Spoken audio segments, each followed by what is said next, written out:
So at that time, they didn't complain that it's related to Wike when they obtained that voters card for the PDP's candidate who has never voted before in Edo State. So these people, they are just trying to be more Catholic than the Pope. They have received many benefits from the man.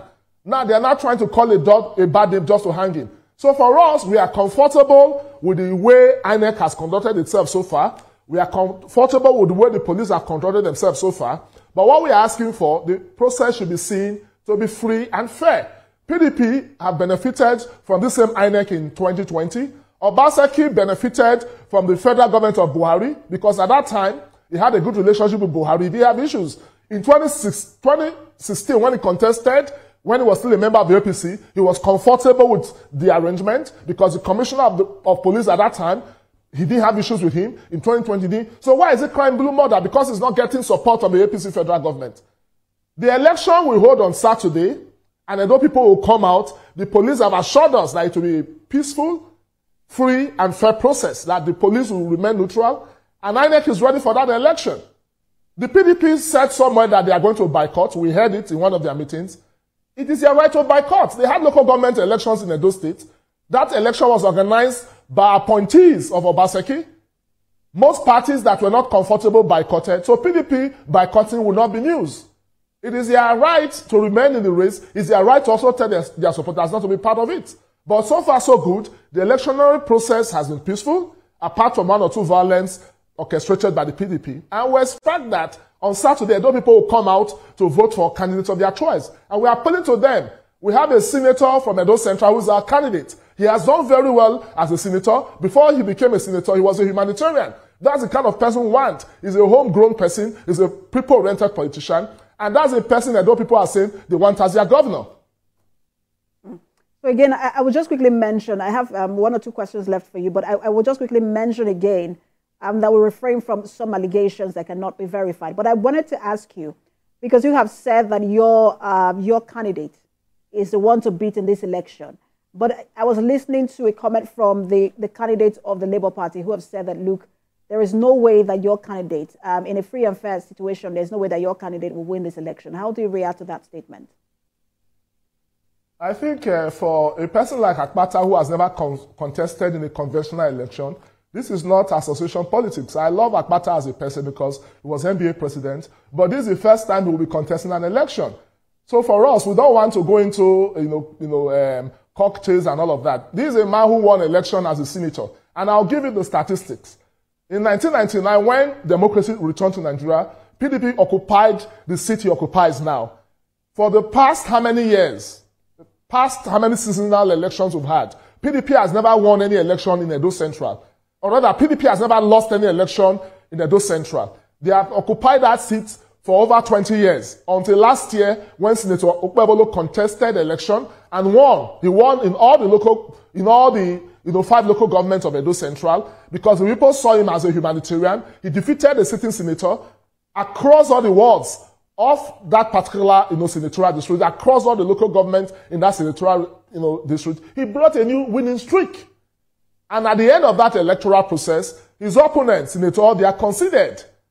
And the good news is that Senator Odia's colleague in the Senate, who is from Edo North, will be joining our party, the APC today. Senator Francis Alebikena will join our party at the rally. The vice president already has arrived Benin. We have many APC governors, including the governors of Kwara, Kogi, and other states who are there, and Lagos State, who are there to support our party. So his colleague in the Senate at the time, Senator Francis Alemekina, is leaving PDP to join us. So it shows that PDP is a party to beat. I don't know where Olumide got his assessment from, but if there's an election today in Edo State, there's no way Akpakomiza will not have more than 80% of the votes, because Edo people see him as a homegrown person. They see him as a humanitarian. As a senator, he has performed excellently well. The Benin Auchi Road that has been in a very terrible shape, he moved a motion on the floor of the Senate, and that motion has received attention by the federal government, and work has started in earnest on the eastern axis of that road. And apart from that, many communities have benefited from his humanitarian intervention. He has sunk boreholes, he has rebuilt schools, areas where government has failed, he has intervened. Even as a sitting senator, most of the abandoned roads and new roads are being constructed by him as senator. These are things meant for the executive arm of government, particularly Edo State government. Areas where Edo State government has failed, he has intervened. That's the kind of governor we have, that will give human face to governance. Not a governor that will bring his friends from Lagos, not a governor that will support a candidate who has never voted before in Edo State. I mean, it is not done. You don't enter a school from JSS1 and you want to be the school prefect meant for those in SS3. So, as our candidate has said elsewhere in the BBC interview, both Akpata and Aswe Hudalo are baby politicians. Mr. Andrew Emwanta, you said something that I want to quickly, before I ask you my final question. You mentioned that I think it was an error that the PDP is a party to beat. I want you to quickly correct that before you start to trend on social media. Okay, thank you. I'm happy that I said that in the fit of my submissions, but it is the APC that is a party to beat. We are going to beat PDP right, black and blue. I don't want the last elections, excuse me, in the last election we had in Edo State, remember, PDP did not win. Out of the 2 senatorial seats they had, they could not retain any of them.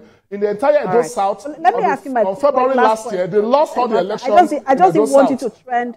I just didn't want you to trend for the wrong reason on social media. I know that the opposition will quickly use that, you know, as a campaign poster for themselves. But I wanted to ask you because I said we are going to beat PDP in that election. We are going to beat PDP across the 192 wards in that election. My final question. All right, let's get to my final question.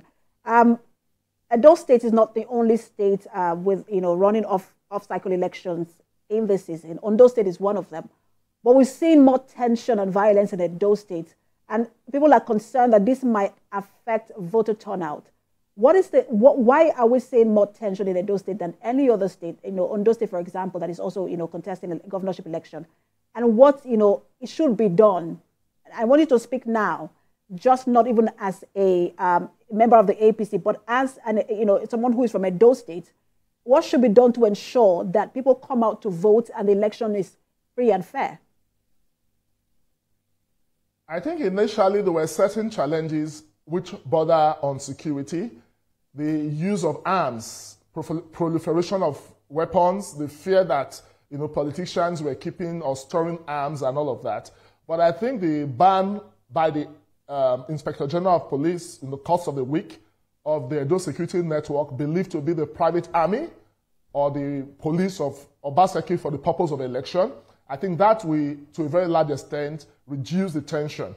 Because now the police have said, once you are found with a firearm, you will be apprehended. So that nobody can now hide under the guise of, oh, I'm a vigilante member. So I think that will go a long way. And again, we should know that it is the parties that produce candidates, not a government. So I think the Edo State government should not see this election as a do-or-die thing. The rate at which the governor is involving himself, he was the one that told General Abdul Salami that his party, even days before that, you know, particularly on the eve of the signing of that peace accord. I mean, making that kind of a statement is, for me, totally, you know, unacceptable. A governor should not make those kind of statements. You are sending the wrong signal to your people.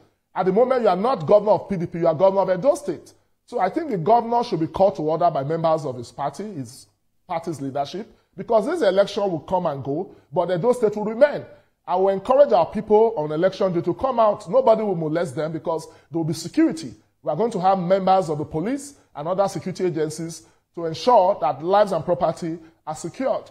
At the end of the day, the person that will emerge as winner will be governor of the entire state, not governor of his political party or of his supporters. And I can assure you that that election will be won on the basis of popular votes. It will not be an election that will be subjected to government intervention, because it is Edo people that will make that choice. Not the Edo State government, but Edo people. So I will encourage our people to come out and vote for Senator Mondo Bevolo, who is a man that people see as a man of peace. We need somebody that will unite our states, because our state is highly divided under Obaseki. We need a governor that will unite our states. But we do have to leave it there. Thank you so much for your time. Pleasure having you on. Former Commissioner for Information in Edo State, Andrew Emwanta.